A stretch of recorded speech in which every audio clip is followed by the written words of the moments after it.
Salut, c'est Adam. Aujourd'hui, il y aura une histoire sur une femme qui est revenue dans son village natal, est tombée amoureuse d'un homme, mais une tragédie s'est produite. Vous pouvez vous abonner à la chaîne après avoir regardé, cela nous aide beaucoup à réaliser le contenu. Avant de réintégrer sa vieille résidence, Ti rencontre le sergent Farah, qui a apporté ses affaires.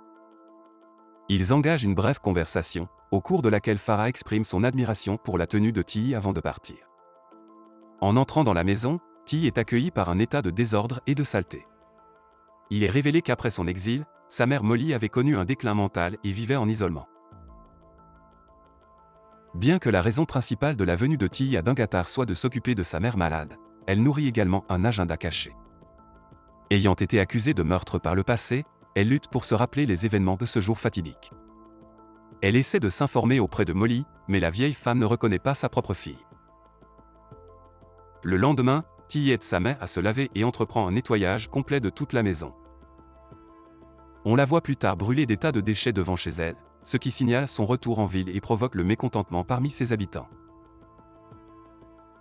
Lors du match de football de Dungatar plus tard cette semaine, Ti fait une entrée remarquable dans une robe rouge pour regarder aux côtés de Molly.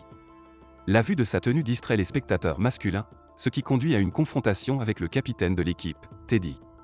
Après leur discussion, Ti se change en une robe noire encore plus frappante. En rencontrant une amie d'enfance nommée Gertrude, qui est en détresse, Ti perçoit le désir de Gertrude d'attirer l'attention d'un homme prospère nommé William. Ti propose de lui concevoir une robe à porter à la fête dansante des footballeurs, malgré le scepticisme de Gertrude. De retour sur le terrain de football, Ti présente sa robe, ce qui provoque une telle distraction que l'équipe de Dungatar remporte facilement le match. Après le match, Ti et Molly expriment leur gratitude envers une vieille femme nommée Irma et se remémorent son aide au fil des années. Plus tard, Ti visite une école où un garçon nommé Stuart a trouvé la mort des années plus tôt. Les souvenirs ressurgissent des mauvais traitements infligés par Stuart à son égard et de sa cachette au sommet d'un moulin avant pour lui échapper. Elle se souvient également avoir demandé de l'aide à Gertrude, qui n'a pas prêté assistance. En descendant du moulin avant, Ti est maîtrisée par Stuart, qui la menace elle et la vie de Molly contre un mur. Malgré le fait de se rappeler une grande partie de la rencontre, Ti a du mal à se souvenir des détails de la mort réelle de Stuart.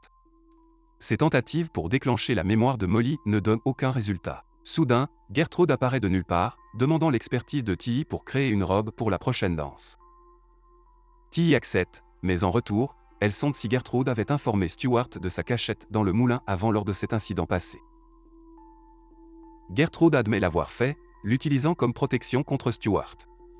En rencontrant Teddy le lendemain, Ti devient la cible de ses flirtations. Il lui tend une invitation à la fête dansante des footballeurs, qu'elle décline poliment en raison de ses engagements. Plus tard dans la soirée, Farah arrive à la résidence de Ti avec un paquet. Il explique que son devoir l'oblige à inspecter le paquet en raison de l'histoire de Ti. Alors qu'il parcourt les tissus, ses inclinations plus féminines deviennent évidentes, révélant son amour caché pour la conception et la couture de vêtements pour femmes, même en les portant occasionnellement lui-même. Farah révèle ensuite qu'il a banni Ti sous la pression du conseiller de la ville, Evan, qui était au courant de sa personnalité clandestine. Evan a contraint Farah en le menaçant de révéler ses tendances au travestisme s'il ne chassait pas Ti. À la surprise générale, Ti ne réagit pas avec colère envers Farah. Au contraire, elle apprécie son honnêteté et ils forment rapidement un lien en raison de leur passion commune pour la mode. Lors de la fête dansante des footballeurs, la robe que Ti a créée pour Gertrude captive tout le monde, y compris William. Pendant ce temps, Teddy emmène Ti et Molly au cinéma, et après, il est invité chez elle pour le thé. Au cours de leur conversation, Ti s'ouvre à Teddy sur ses expériences de travail dans différents pays pendant son exil. Elle exprime sa frustration envers les habitants de la ville qui la tiennent, elle et Molly, pour responsables de la mort de Stuart. Teddy console Ti, reconnaissant la nature impitoyable de la ville. Il raconte comment ils ont même tenté de faire partir son frère Barney en raison de ces différences. Finalement, Teddy avoue ses sentiments pour Ti, ce qui la pousse à quitter la conversation pour s'occuper de Molly. Le lendemain, plusieurs femmes, inspirées par la transformation de Gertrude à la danse, demandent à Ti de leur créer des robes également. En peu de temps, tout le monde dans la ville devient épris des compétences de Ti en matière de couture. Bientôt, une autre couturière nommée Una arrive en ville, engagée par le jaloux Evan pour saper les affaires de Ti. Cependant, ce plan échoue lorsque Gertrude choisit Tilly pour concevoir sa robe de mariée, jugeant la création du nain insatisfaisante. Plus tard, Teddy suggère à Tilly que ses talents sont sous-utilisés dans leur ville hostile, proposant qu'ils s'échappent ensemble. À mesure que leur conversation s'intensifie, leur proximité grandit, et Teddy tente de l'embrasser.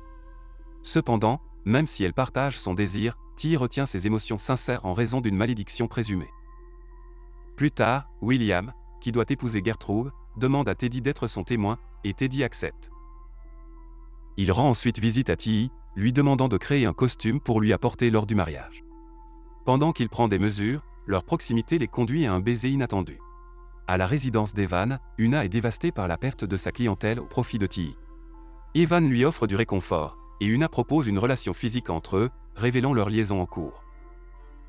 Marigold, la femme d'Evan, est involontairement témoin de leur interaction par une fenêtre. Marigold décide de s'approcher de Tilly, cherchant une robe. Au cours de leur conversation, Tilly découvre que Marigold n'est pas au courant des rumeurs entourant la mort de Stuart et croit qu'il est tombé d'un arbre. Tilly apprend également que l'institutrice de l'école, Bella, était la seule témoin de l'incident. Soupçonnant la malhonnêteté de Bella, Tilly se rencontre avec Farah et lui offre des tissus luxueux en échange du témoignage véridique de Bella. Tilly confronte ensuite Bella, qui finit par avouer avoir menti sur le fait d'avoir été témoin de l'incident par peur d'Evan. Après cette confrontation, Bella se précipite au mariage pour informer Marigold du véritable sort de Stuart.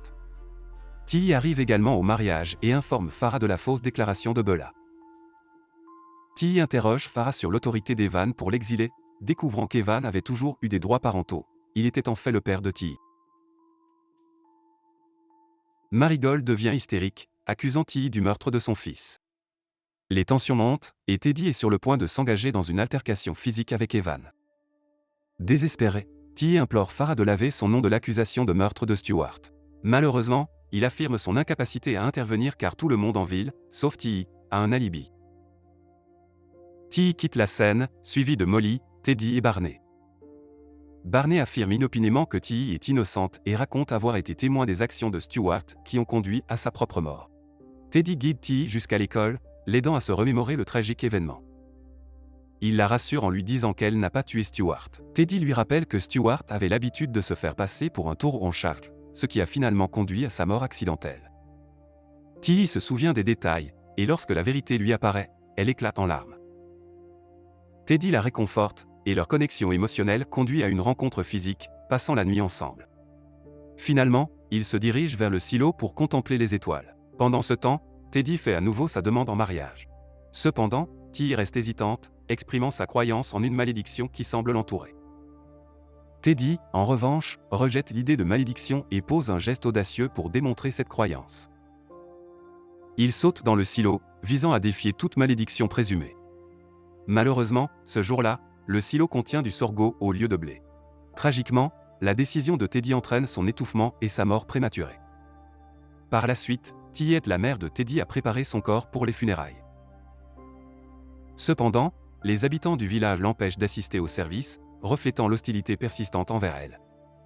Plusieurs jours plus tard, alors que Molly fait ses courses, elle rencontre les femmes du village qui blâment injustement Tilly pour le décès de Teddy, la qualifiant de maudite. Dans un accès de colère, Molly défend l'honneur de Tilly en leur rappelant que le choix fatal de Teddy était une affirmation de son amour pour Tilly et une défiance contre l'animosité du village. À son retour à la maison, Molly trouve Tilly toujours aux prises avec le chagrin de la perte de Teddy. Molly travaille à remonter le moral de Tilly et révèle également son propre passé avec Evan.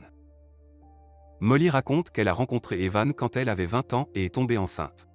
Réticente à épouser Evan en raison de sa préférence pour un fils, Molly a été mise de côté et remplacée par Marigold, que Evan a épousée pour sa richesse. Le lendemain, Gertrude et sa belle-mère s'approchent de Tilly, lui demandant son aide pour confectionner des costumes pour une pièce de théâtre à venir. Cependant, Tilly décline leur demande, exprimant sa réticence à aider. Molly encourage Tilly à exploiter ses talents extraordinaires de couturière comme moyen de résistance contre l'hostilité du village. Molly révèle également son plan pour Tilly. Plus tard, Molly rend visite à Irma, sollicitant son aide pour déposer une lettre à la poste. Il devient évident que la lettre concerne une participation à un concours de drame, avec Molly remplaçant Tilly comme expéditrice pour s'assurer que la lettre ne soit pas interceptée en raison de la réputation de Tilly. Molly a donné à Irma quelque chose en guise de remerciement, mais malheureusement, Molly a eu une attaque en chemin du retour et est décédée. Accablé par le chagrin, Ti succombe à une nuit de beuverie en compagnie de Farah. Dans son ivresse, Ti estime que sa platine a besoin d'air frais et la lance accidentellement dehors, heurtant par inadvertance Bella, qui les espionnait. Le lendemain, Farah organise le départ de Bella pour Melbourne en train, apparemment pour qu'elle puisse recevoir des soins médicaux pour ses blessures. Sans que Bella le sache, la véritable intention de Farah est de la faire interner dans un asile. Par la suite, le pharmacien de la ville, qui avait maltraité Ti pendant son enfance, trouve la mort. Il se noie dans un étang à cause de l'ivresse d'Irma provoquée par une friandise de Molly. Irma ne parvient pas à l'empêcher de plonger tête la première dans l'eau. Pendant ce temps, l'équipe adverse dans la compétition de théâtre arrive chez Ti, lui montrant la prétendue lettre qu'elle a envoyée. Ti réalise que c'est Molly qui l'a réellement envoyée et décide de collaborer avec l'équipe pour remporter la victoire. Lorsque l'assistant du pharmacien enquête sur les brownies et les relie à la résidence de Ti, la ville l'accuse de jeu déloyal. Cependant, cette fois, Farah intervient pour défendre Ti. Il accepte la responsabilité de l'incident, ce qui entraîne son propre exil de la ville.